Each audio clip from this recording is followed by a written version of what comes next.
Lucas capítulo 7, texto bem conhecido.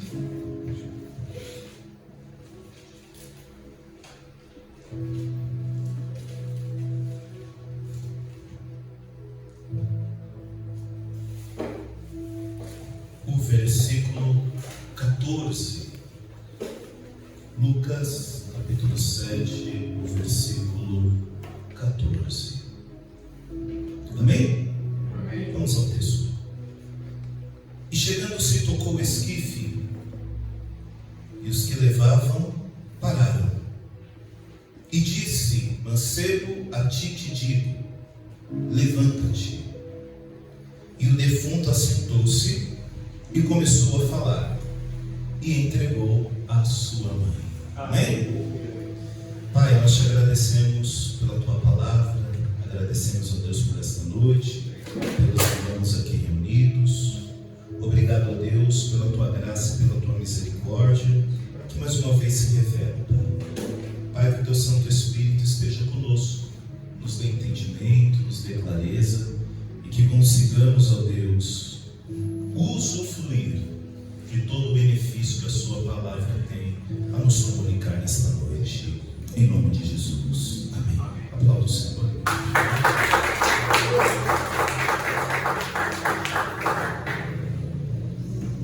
Amados irmãos, eu quero iniciar o sermão em ocasião de um dia hoje que é muito especial, o Dia das Mães, parabenizando as mães aqui presentes, e iniciar essa reflexão falando da mãe, né?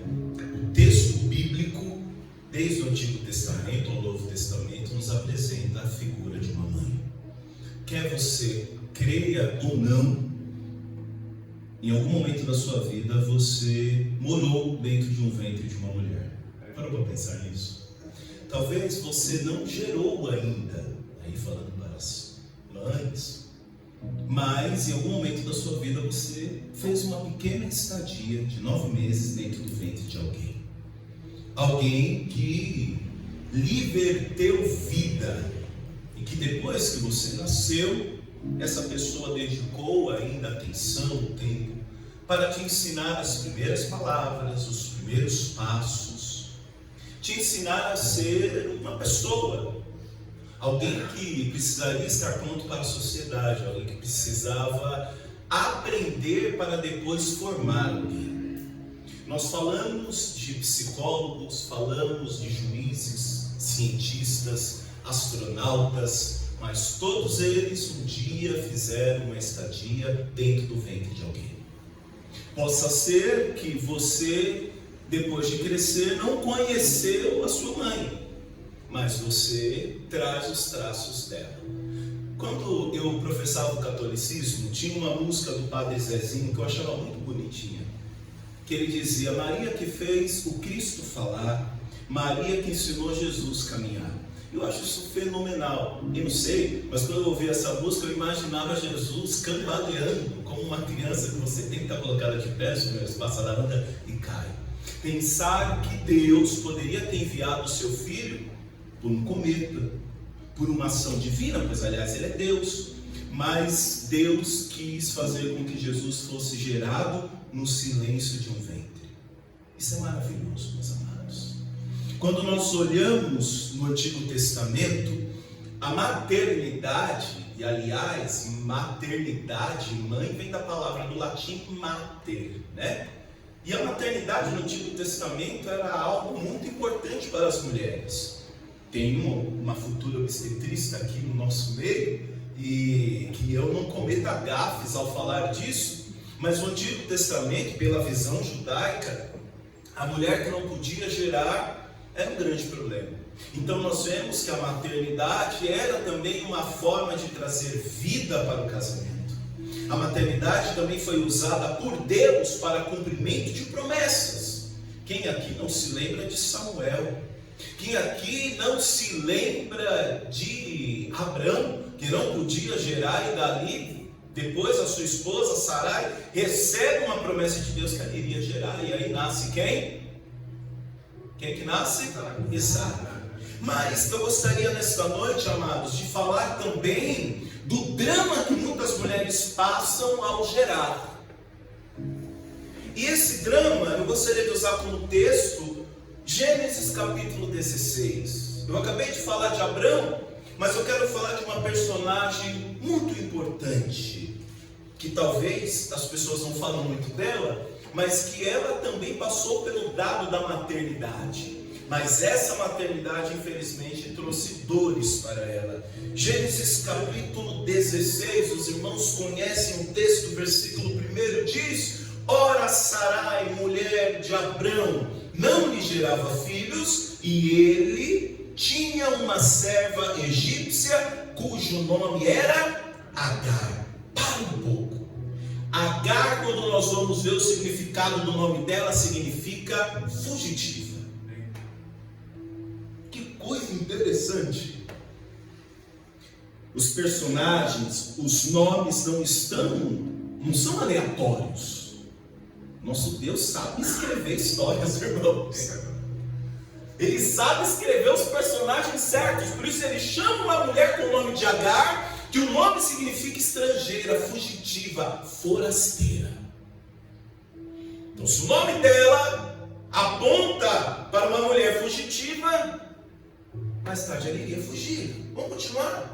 E disse Sarai a Abrão: eis que o Senhor me tem impedido de gerar.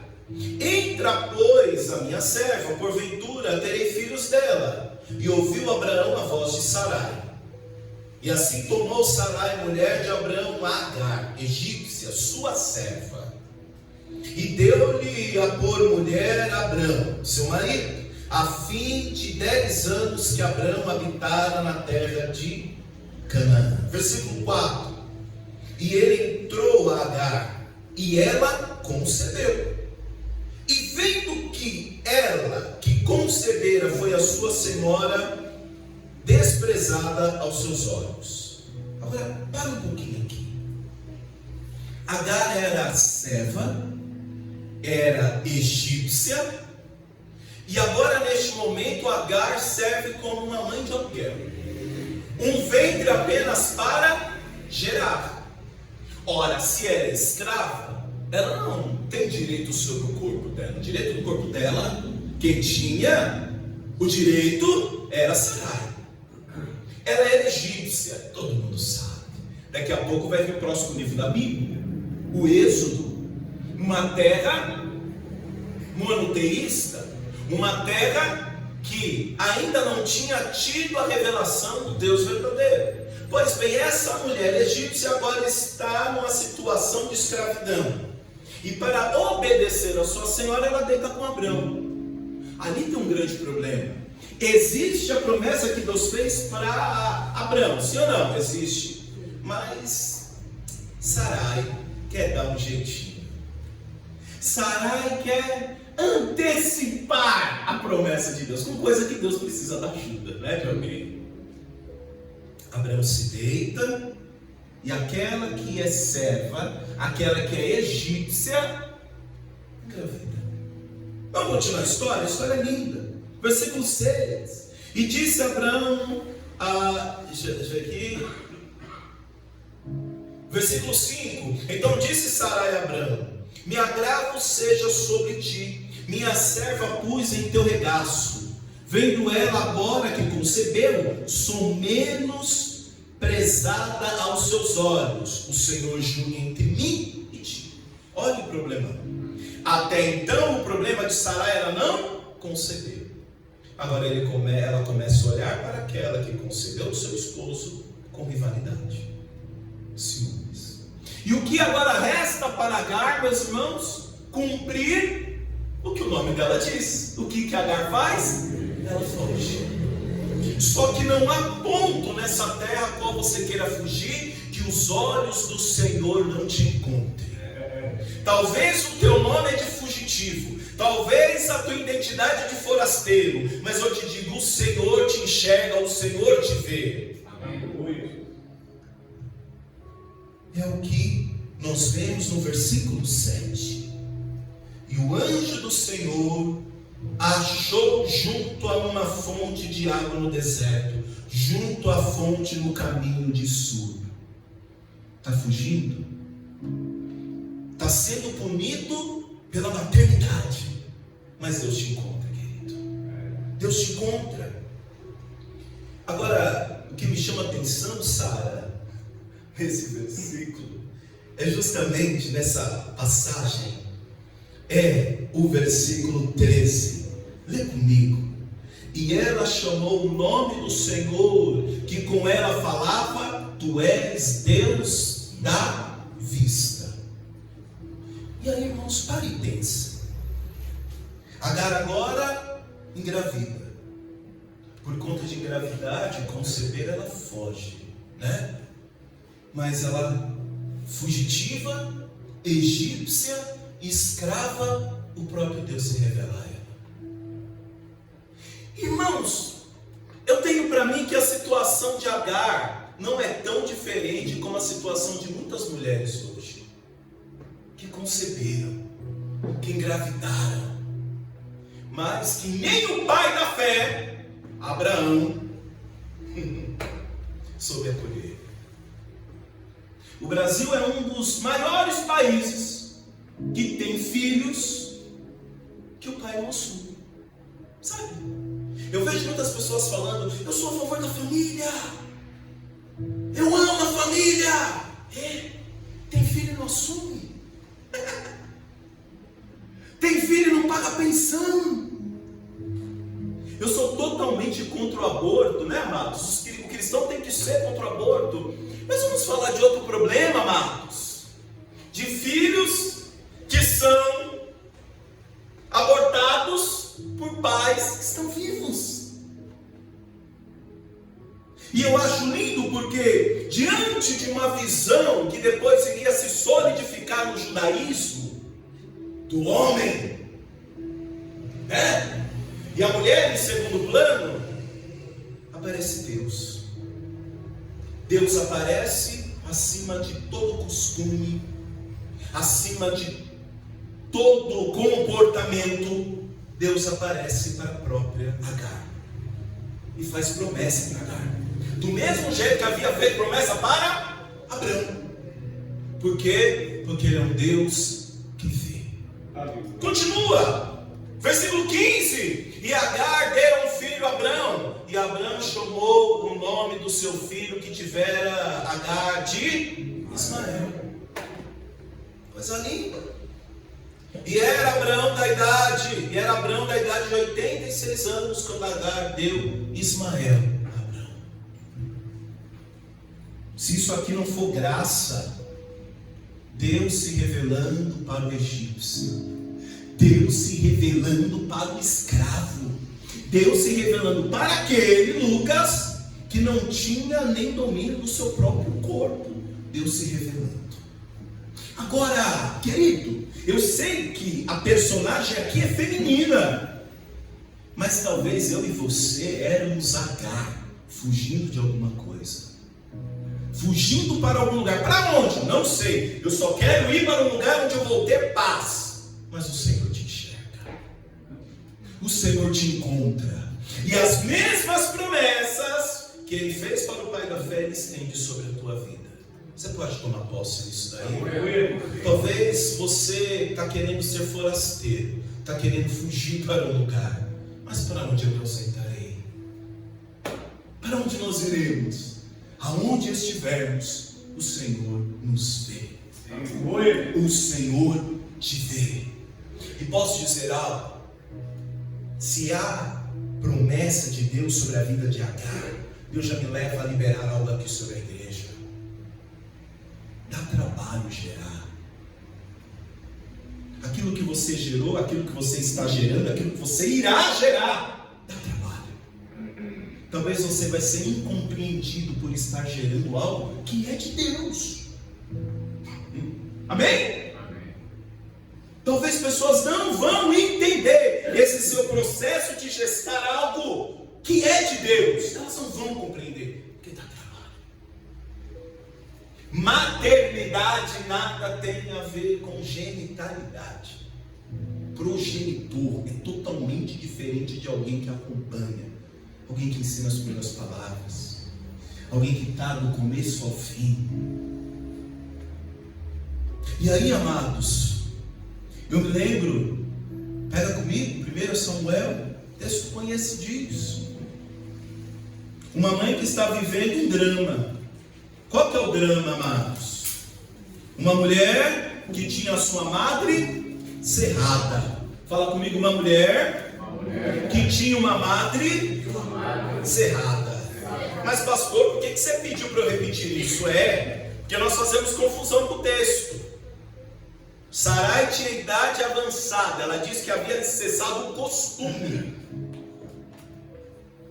Ana é diferente. A madre de Ana havia sido cerrada.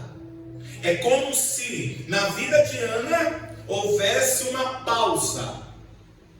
Amém, igreja? Amém. E que num tempo, em um propósito, por uma vontade, voltaria a gerar. Só que quando nós estamos no tempo da escassez, irmã Cíntia, o tempo é o pior aliado. Ana vai no templo, não é uma vez, é várias vezes. Como que encontram Ana? Fazendo uma oração tão sincera, ao ponto, pastor Mauro, de não sair nenhuma palavra.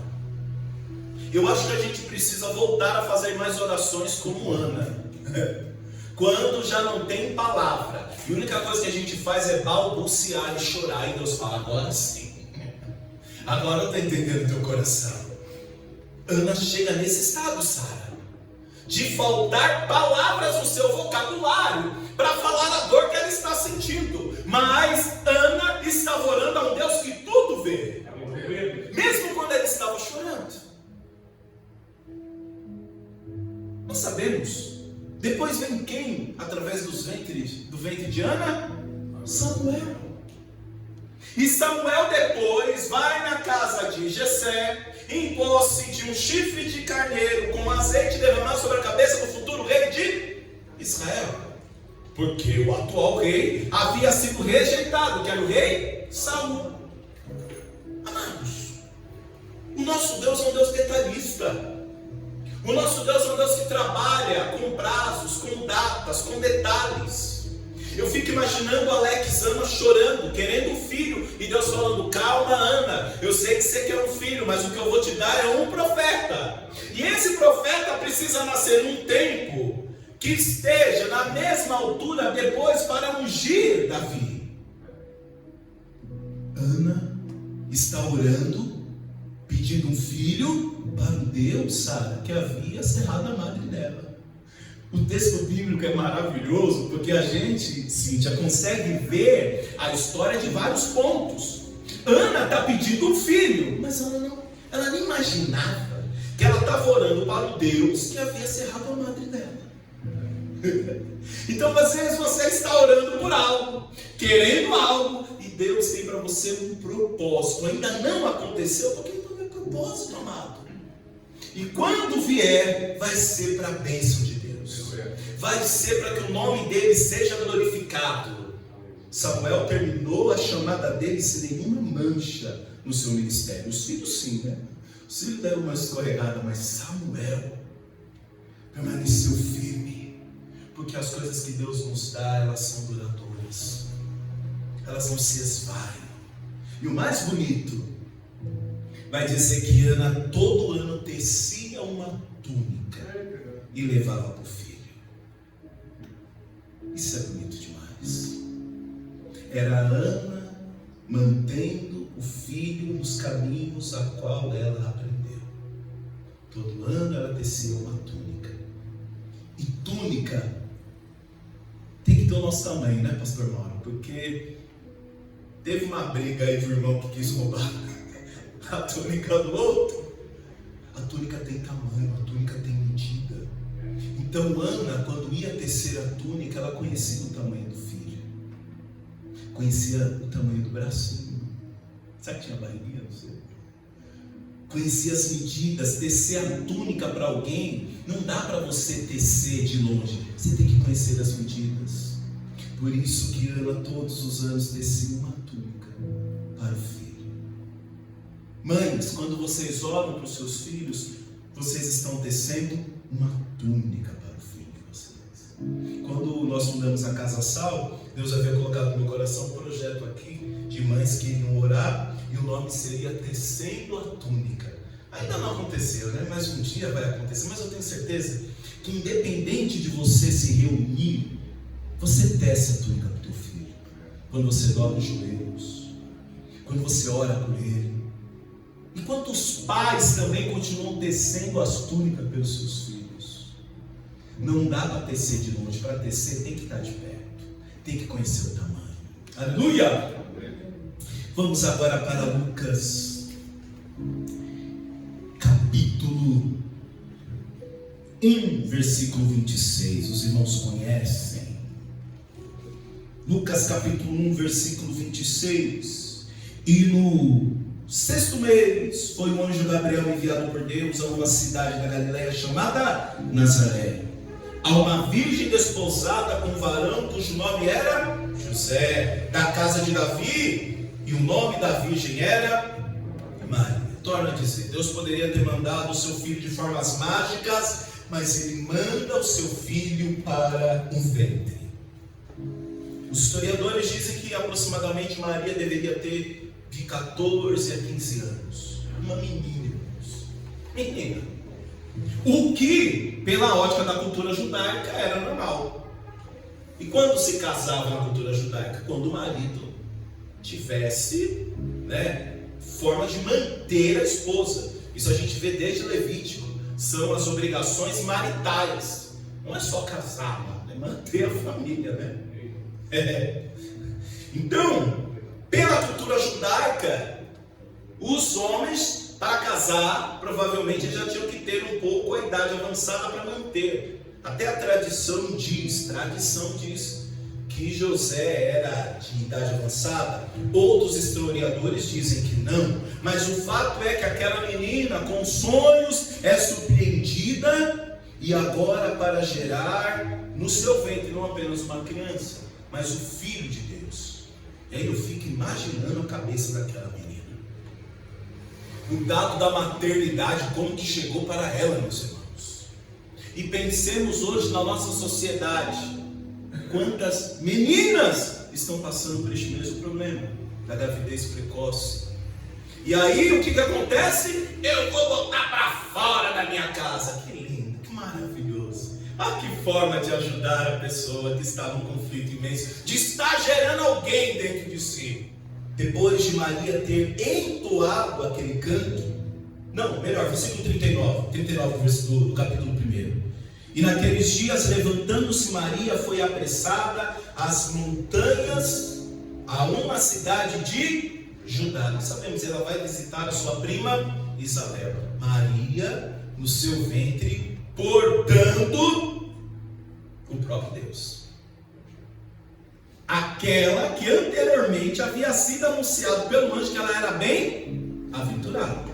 Daqui a pouco, Alex, ela vai fugir do imperador da época, Herodes, que quer matar a criança. E corta de novo para o anjo falando: você é bem-aventurada. Depois ela desce para o Egito com o esposo dela, José. Corta para aquilo que o anjo havia falado para ela: você é bem-aventurada.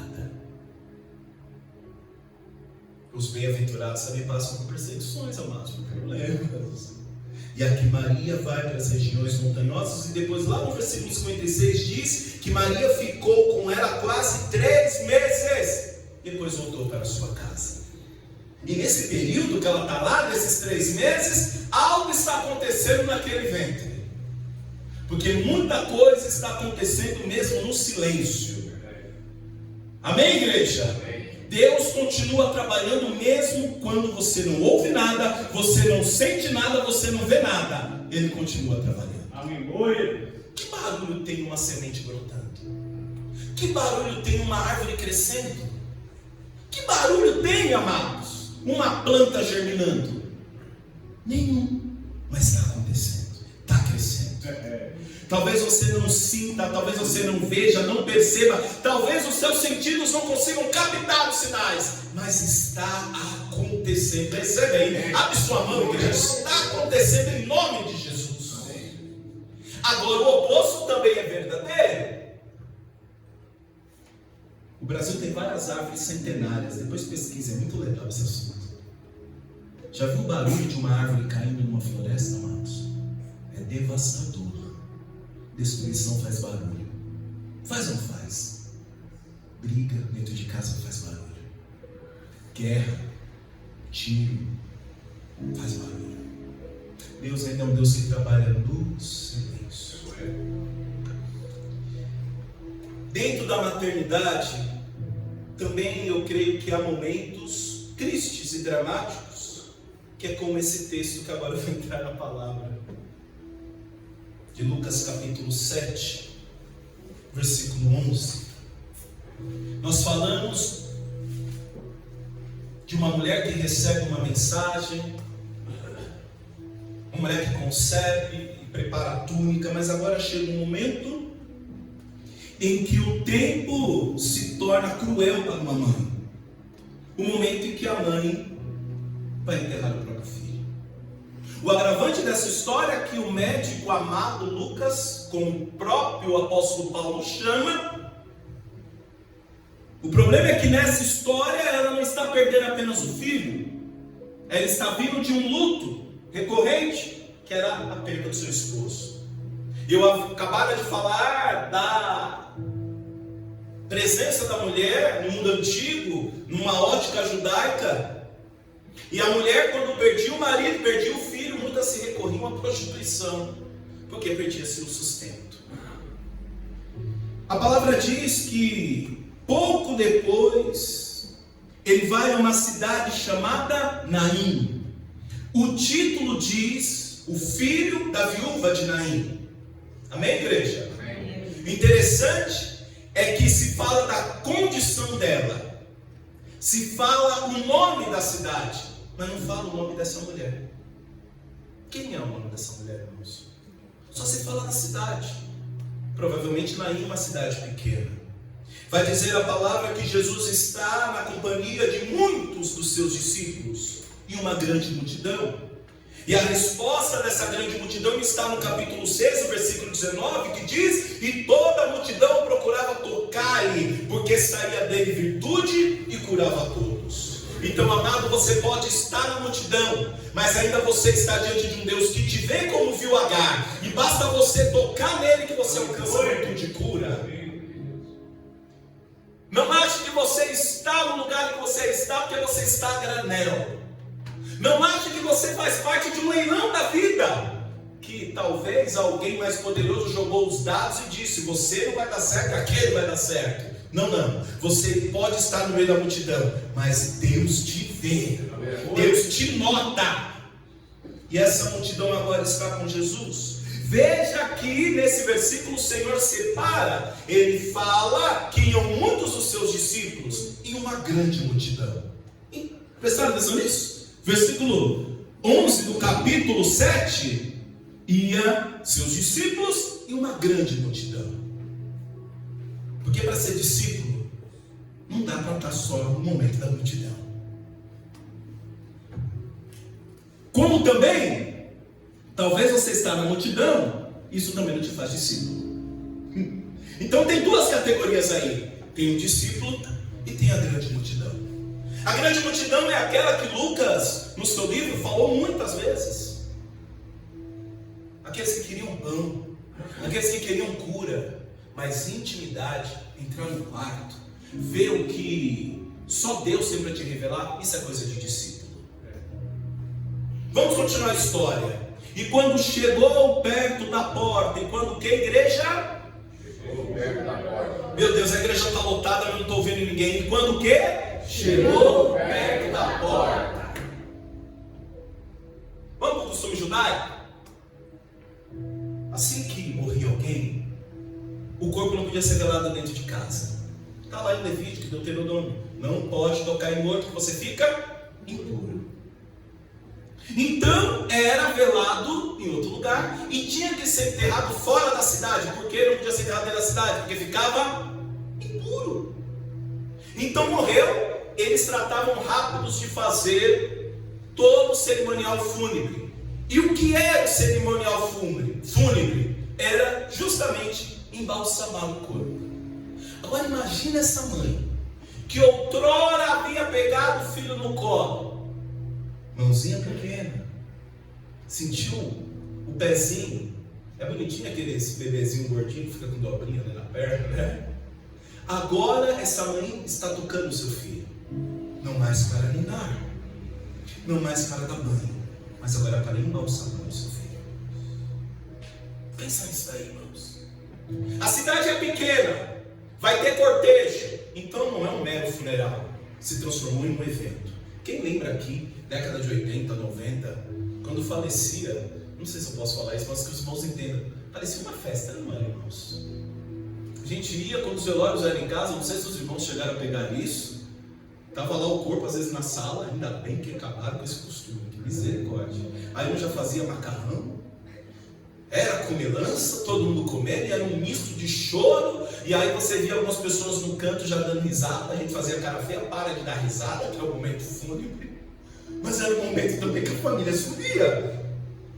E lá em Naim não foi diferente, está todo mundo junto. A mãe, que outrora pegou o filho pequeno, agora está tocando no filho para embalsamar. E quando chegou perto da porta, ora, se é enterrado fora da cidade, o cortejo está vindo, se aproximando perto da porta. O texto não fala, mas somos humanos, né? Vamos ter um pouquinho de empatia. Talvez ela pensando, mais uma vez eu passando por esta porta para enterrar alguém que eu amo. Mais uma vez essa multidão me acompanhando, não para festejar, mas para prantear comigo. E eu estou chegando perto da porta. Mas amado, Jesus não chega atrasado, Ele chega no momento certo. E é quando você menos espera. Como diz a galera que gosta de futebol, nos 45 minutos do segundo tempo, não é, Lucas? Ele chega e muda o cenário. Mas Ele não muda o cenário com mágica. Ele chega mudando, transformando luto em alegria. Aí Ele chega perto da porta, e eis que levava um defunto. O Alex uma vez fez uma analogia, e eu carrego isso até hoje na minha vida. Para pensar que a dignidade está guardada no dado da vida. Que quando alguém falece, ninguém diz assim, o nome da pessoa já chegou, fala o quê? O corpo já chegou. E aqui Lucas, como médico, atesta a morte. Ele diz, o defunto.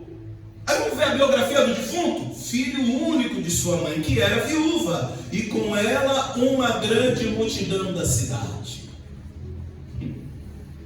E vendo-a, lê comigo, igreja, versículo 13, o quê? E vendo-a. Será que Lucas escreveu e vendo-a porque talvez Jesus tinha miopia? Será que Jesus era míope? Porque será que o evangelista quis retratar que vendo-a? Porque talvez, amados, a gente está enxergando, mas não está vendo. E aí eu vou ter que falar de Saramago. Saramago, quando escreveu o ensaio A Cegueira, Saramago falou algo muito profundo, Júlia. Nós vemos, nós enxergamos, mas ao mesmo tempo não estamos vendo nada. Nós discernimos cores, texturas, mas não discernimos absolutamente nada. Por isso que quando ele traz, ele diz vendo, aqui ele está falando de empatia. Aqui é não ver apenas um ser, mas ver o que ela está sentindo. E a gente pode entrar nesse automático, amados, de apenas ver e não sentir. E quando a gente vê e não sente, a gente viu, mas não sentiu. Por isso que Jesus não estava míope. Não, Jesus não estava sofrendo com nenhum problema de visão, mas ele viu. E o ato dele ver continua. O Senhor moveu-se de íntima compaixão.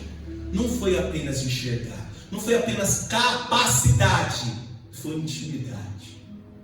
E para enxergar, você tem que parar. Talvez você possa ver um cortejo e dizer, é mais um cortejo. Mas Jesus olha e fala, não, isso aí é oportunidade para revelar a glória de Deus, é a glória do Pai. Talvez a gente vê o usuário de crack, a gente vê as bocas de entorpecente, a gente vê. Mas sabe, a gente está vendo como oportunidade da revelação da glória de Deus. Porque amado, o camarada chegar no velório e transformar aquele luto em alegria, é alguém cheio do Espírito Santo. Aí ele chega, move-se de íntima compaixão. Por quem? Leia aí, igreja. De íntima compaixão por.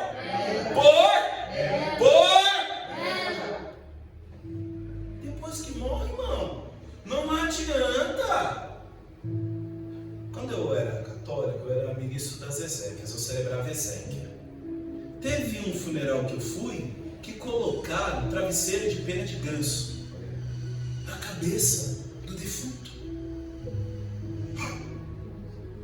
Eu quero o melhor para ele, o melhor caixão, o melhor jazigo. Claro, tem uma questão ali de dignidade, mas às vezes tem tanto remorso ali, né?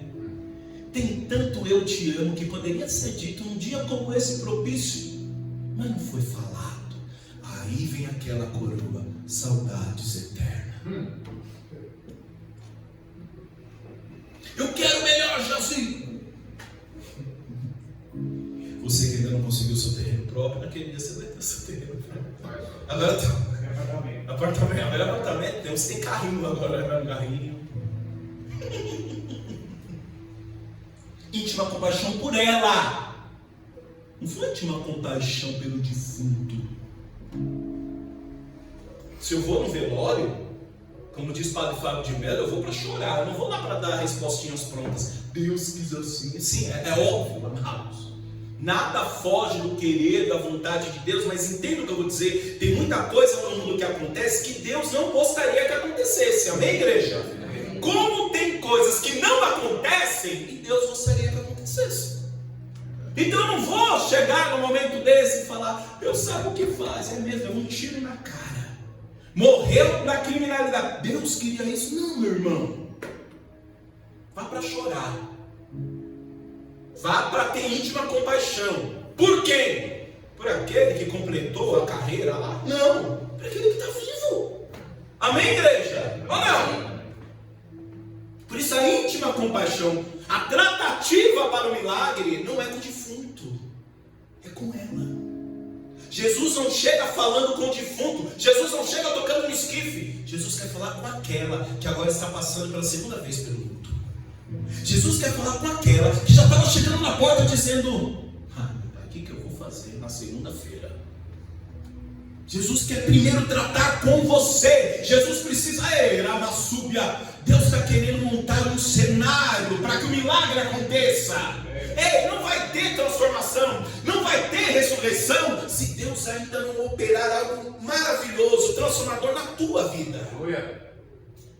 Milagre para quê? Com a vida destruída? Não.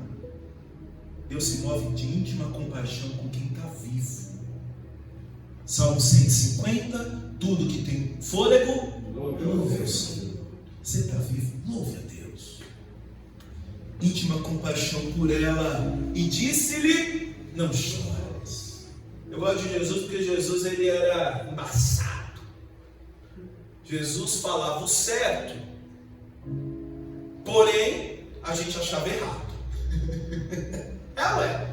Por que, Vinícius? Jesus chega no velório, sai e fala para a mãe que tinha enterrado o marido, não chores. Agora imagina, você não conhece aquele rapaz, o camarada chega no velório e fala para você, não chore. Rapaz, a única forma daquela mulher parar de chorar era Jesus tirar o quê? O que estava levando ela a chorar. Sim ou não? Aí vamos para a segunda parte. Jesus tratou com a mulher. Ele olha para a mulher e fala, não chore. Aí alguém vai dizer, nossa, que insensibilidade, que homem grosso. Não. E chegando-se, tocou o esquife. Aí está entre parênteses, que algumas traduções não tem isso. E os que levavam, pararam. Jesus parou o cortejo. Porque para o milagre acontecer, ele precisa parar alguns comportamentos. Primeira coisa, cortejo.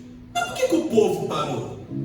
Porque Jesus fez algo que ritualisticamente, pela ótica judaica, era,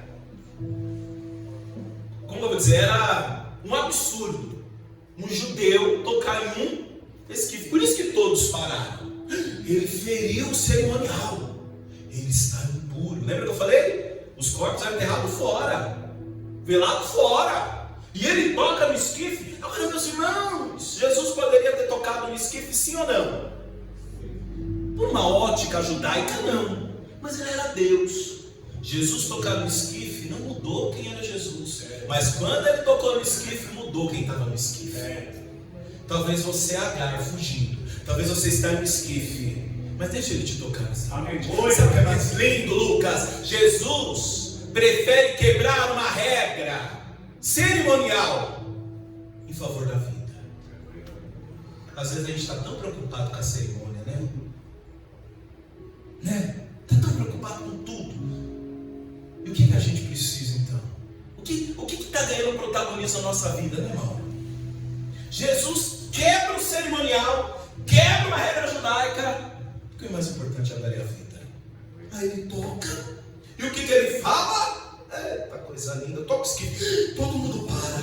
Aí ele disse: mancebo, a ti te digo, levanta-te. Por que ele não falou, mancebo, volte à vida? Aí depois Paulo vai dizer: desperta tu que dorme. Você coloca uma pessoa dormindo e um defunto do lado, quem passar acha que os dois estão na mesma condição. Então eu entendo que para eu mostrar que eu tenho vida, eu tenho que estar de pé, eu tenho que estar me movimentando. Então para de viver como um defunto prostrado. Levanta-te.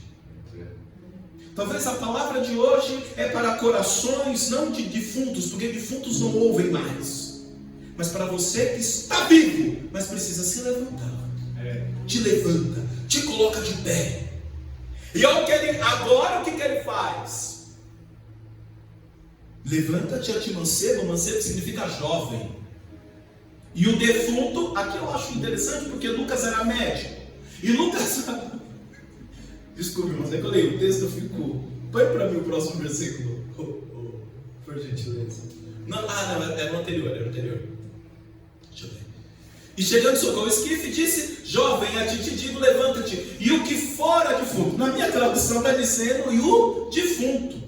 Mas ali está correto, né? E o que fora defunto, aquele que foi levado como morto, aquele que foi dado como um caso que não tinha chance, aquele que falava que não ia dar certo, agora está vivo. Aí eu fico imaginando Lucas dizendo: mas ele estava morto, mas o morto levantou. É assim que Deus faz, gente. A coisa linda a gente nem entende. E o defunto assentou-se e começou a falar, porque morto não fala, morto não se comunica. Mas você está vivo, então beija hoje, abraça hoje, ama hoje, até briga hoje, para que não se ponha o sol sobre as suas indiferenças. Hoje, sinta o cheiro hoje. Quem é que almoçou? No almoço com a família da glória de Deus. Quando chegar em casa, requenta a comida, come mais um pouquinho, faz a marmita, leva amanhã. Hoje! Aí ele sentou-se e começou a falar sinais de vida. E agora ele termina a tratativa. Com quem? Com a mãe. A mãe é aquela que esteve no nascimento e na morte, e agora na ressurreição, e entregou a sua. Cuidado com as coisas que Deus está te entregando, porque aquilo que Deus entrega na tua mão, Ele está requerendo responsabilidade. Deus não entrega nada na nossa mão para você ser relapso. E se Deus se entregou na tua mão, é porque Ele já te deu capacidades, ferramentas para administrar aquilo. Talvez você ache que não tem estrutura, talvez você ache que não tem ferramentas, mas Deus te entregou. Aleluia. E Ele entrega a mãe. A mãe que horas antes tinha embalsamado o filho. Será? Não fala o texto, né, Alex? Mas você, mãe, aí imagina, o que você faria com ele? Abraçaria? Apertaria? Perguntaria: tá tudo bem? Versículo 16. E de todos se apoderou o temor e glorificavam a Deus. Amados, o versículo 11 vai dizer que tinham discípulos e uma grande multidão. Uma classe dividida, discípulos que vieram com Jesus e agora a multidão. Mas no final, no versículo 16, diz que o temor do Senhor se apoderou de todos. Agora o louvor, a glória de Deus tomou todo mundo. Era a multidão misturada com discípulos e todo mundo glorificando a Deus. Porque os milagres que Deus opera na nossa vida é para glorificar o nome dEle. Dizendo, um grande profeta se levantou entre nós, e Deus visitou o seu povo. Depois nós vamos ver outras ressurreições. Lázaro, quem mais? Por Jesus. Dorca. No Antigo Testamento nós vimos ressurreição. Mas aí vai dizer a palavra, versículo 17: e correu dele esta fama por toda a Judéia e toda a circunvizinhança. Aqui no grego a palavra fama é eco. Eco é aquilo que a gente fala, percorre o espaço e depois volta para você. O que você tem ouvido da sua vida? Talvez você chegou numa idade que você diz, nossa, o som que eu estou ouvindo, não estou gostando. Talvez o que você está ouvindo é eco do que você gritou lá no passado. Se você está ouvindo coisas sobre você, e aí eu não estou falando do que dizem, mas a sua autoavaliação, o que a vida tem te falado. O que a vida fala pra gente, né? A vida fala se você é um pai, um filho, um esposo. As situações falam isso. Se você não está gostando do feedback, da volta do som, está na hora de mudar o jeito de falar, meu irmão. Está na hora de mudar o jeito de gritar. Para que esse eco mude, porque o eco aqui que chegou nas outras vizinhanças é que o Senhor havia ressuscitado.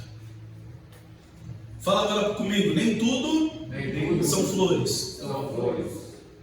E a vida segue o seu percurso. Sabe o que iria acontecer mais tarde, anos depois, com o filho da viúva de Naim?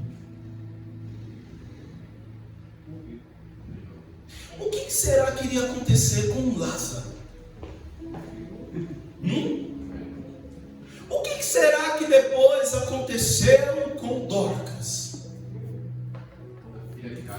A filha de Jairo. Ah, Vinícius, então o milagre não foi bem feito. Foi, meus irmãos. Agora, aquilo que era trauma para aquela mulher, não assusta mais.